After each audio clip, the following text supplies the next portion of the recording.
So the journal in Seesaw is your main page. This is almost like your home page. Or if you're thinking about it, comparing it to Facebook, this would be your student's timeline. So everything that you post on the journal, you have the option of posting it for every student, or you can select this specific students that you want to see what you're going to be posting. So I'm going to show you a few options of things that you could do using the journal and ways that you could make it work as far as APL lesson planning or just ways that you can make it work for your classroom and for your students. So the first thing that you're going to want to click on is the green button that says add, and you're going to post student work. So this is you posting to the journal. So when you open up your journal page, you have 6 different options that you're able to choose from. So the first option I'm going to show you is how to upload something from either your Google Drive or from your desktop or your documents. So one option that you could do for this, your choices down here say select from Google Drive or select from your computer. So I'm going to select from my computer an agenda. So this is just a fake agenda that I would have created. So we talked earlier in our Zoom meetings about some ways that you can use your agenda and some ways that you can post your agenda for students to read and to follow. One option is posting it to your journal. So this way, when you click on the green check mark up here, this way, this template here, this is what your students would be seeing on their journal. So they would know what activities they're to be completing. You could add pages to templates down here in case you wanted to add a second page of instructions. And now when you click on this green check mark, this is where you're going to have the option to select students. So if this was my agenda for all students, I would click on all students. If this was only an agenda for specific students, you can just select them individually, which is nice.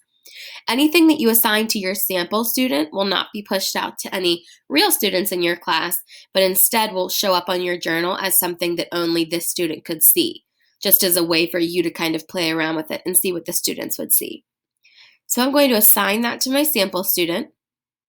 And now you'll notice that in our class journal, this is what was just posted on our feed. So the sample student, in this top left-hand corner, I can see who is able to see this post. So right now, my sample student is able to see the agenda that I just posted. So again, a few other options for the journal. If you click on the green button up here, we just did upload. You could also take a photo. You could also make a drawing, or you could also add a video.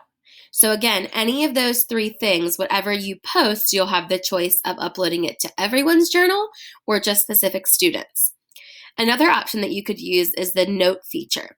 So for the note feature, you might be able to type your agenda right here into the note. You might also use the note feature to copy and paste a Zoom link for your students. You could use the note feature to send out a quick reminder. So again, whenever you send out, green check mark, if you select just the sample student, this is going to show you in the sample student's journal what it is that they can see. So now on my main journal homepage, when the sample student, when he would log on, he would see the note from me that says reminder, and then whatever it is that you want to remind them of.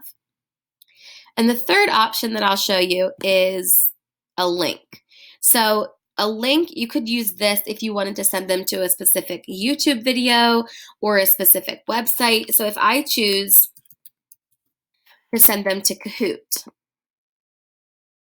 when I click on that green check mark, this is the box that will pop up because this is from Kahoot's website. So it's a screenshot from somewhere on Kahoot, and then this becomes an active link for students to choose. Again, you can add a page if you wanted to have a second website for them. If you wanted to type some instructions, you could tell them here, go to Kahoot and complete the quiz. And then when you post it